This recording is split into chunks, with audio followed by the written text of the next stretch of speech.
ദുനിയാവിലുള്ള വിപത്തുകളിൽ നിന്ന് ഒരു രക്ഷപ്പെട്ട ഒരു മനുഷ്യനാണോ അവന് 4 കാരണങ്ങളുണ്ട്. ബിസലാമത്തി ദുനിയാ ഖിസാലുൻ നർബറും വഖുൽ ലിജബിൽ ഖൗമി മനുക തജ്ഹലാ.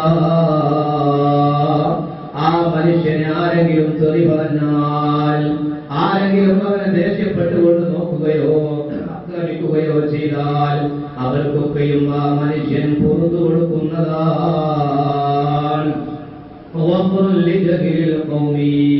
വിവരമില്ലാത്ത സമൂഹത്തിന് ആ മനുഷ്യൻ പുറത്തു കൊടുക്കും.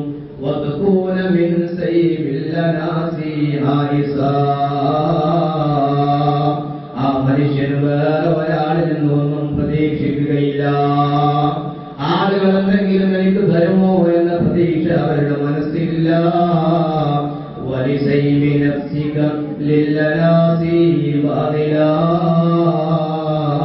എന്റെ ശരീരം കൊണ്ടാണ് ഒരുപാട് ആളുകൾ ഇവിടെ ജീവിക്കുന്നത് എന്ന ചിന്തയും അവരുടെ മനസ്സിലുണ്ടാവുകയില്ല.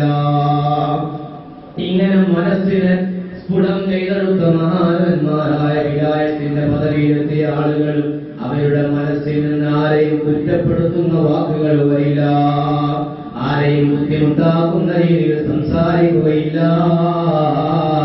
ആരെങ്കിലും തെറി പറഞ്ഞാൽ തിരിച്ചു കൊടുക്കുന്നത് മാമ്പയത്തിലേക്ക് കല്ലെറിയുന്ന ഒരു കുട്ടിക്ക് ആ മാവിന്റെ കൊമ്പുകളിലേക്ക് കല്ല് പറ്റിയിട്ട് വേദനിക്കുമ്പോൾ ആ മാവ് തിരിച്ചു കൊടുക്കുന്നത് മാമ്പയമാണ്. ഇതേ രീതിയിൽ പണ്ഡിതന്മാര് ഔലിയാക്കൾ അവരെ ആര് തെറി പറഞ്ഞാലും തിരിച്ച് അവർ കൊടുക്കുന്നത് വലിയ വിജ്ഞാനമുത്തുകളായിരിക്കും, അല്ലെങ്കിൽ അവർക്ക് പുറത്തു കൊടുക്കുന്നതായിരിക്കും.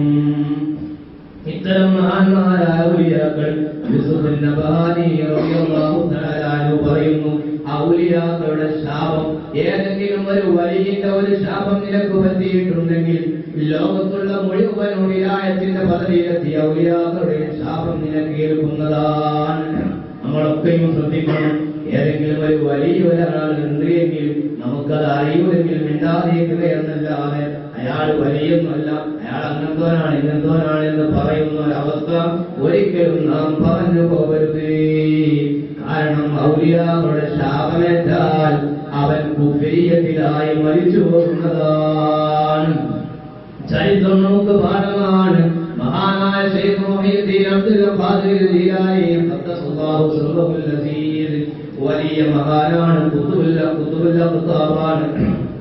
അവിടുന്ന് ഓതി പഠിക്കുന്ന സമയത്ത് മഹാനായ സുൽത്താനുൽ ഔലിയാ അവിടുന്ന് അവരുടെ ശിഷ്യം അവരുടെ കൂടെയുള്ള 2 കൂട്ടുകാർ, ഒന്ന് ഇബ്നു സക്കയാണ്, അതുപോലെ തന്നെ അബൂ സഈദ് എന്നവരും. ഇബ്നു സക്കയും അതുപോലെ അബൂ സഈദ് എന്നാണ് ശൈഖ് മുഹീദ്ദീൻ തങ്ങളും ആ കാലത്തുള്ള ഒരു കുതുബിന്റെ അരികിലേക്ക് വലിയ ഒരു വലിയുടെ അരികിലേക്ക് പോവുകയാണ്. പോകുന്ന സമയത്ത് അവരുടെ 3 മനസ്സിൽ 3 ലക്ഷ്യങ്ങളാണ്.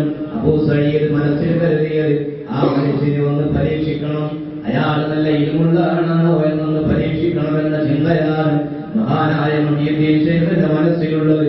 ആ മഹാന്റെ അരികിലേക്ക് പോയിട്ട് എനിക്കൊന്ന് ദുആ ചെയ്യിപ്പിക്കണം, മഹത്വത്തിന് വേണ്ടി ഒന്ന് ദുആ ചെയ്യാൻ ആവശ്യപ്പെടണം.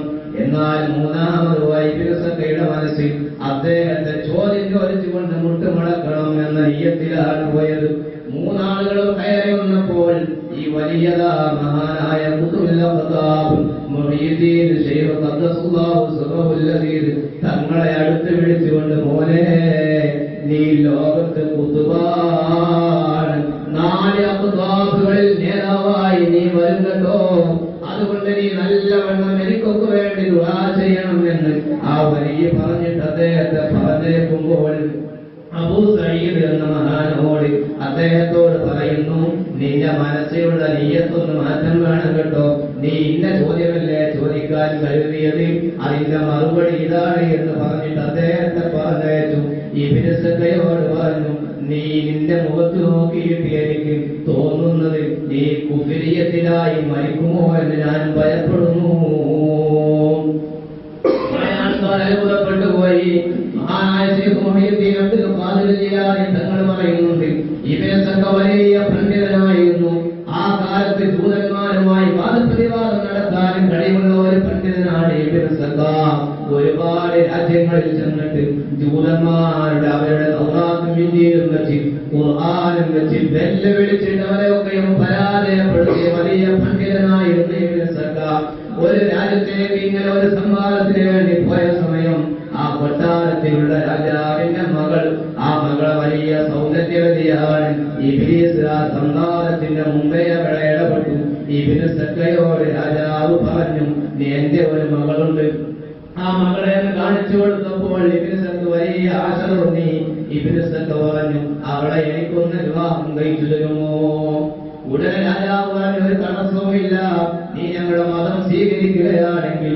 ആ പെണ്ണിന്റെ സൗന്ദര്യത്തിൽ മതിമറന്നുകൊണ്ട് ഇബ്നു സക്ക എന്ന വലിയ പണ്ഡിതനാ ഇസ്ലാമിന്റെ സുന്ദരമായ ആശയങ്ങളെ വലിച്ചെറിഞ്ഞുകൊണ്ട് ജൂതമതം സ്വീകരിക്കുകയും പിന്നീട് ഉടനെ തന്നെ അദ്ദേഹത്തിന് അസുഖം ബാധിച്ച് ചോറി വന്നിട്ട് ഓജാലിൽ കിടന്ന് ലോകത്തോട് വിട പറഞ്ഞതിന്റെ ചരിത്രം നമ്മുടെ മുമ്പിൽ സാക്ഷിയാണ്. എന്തേ കാരണം?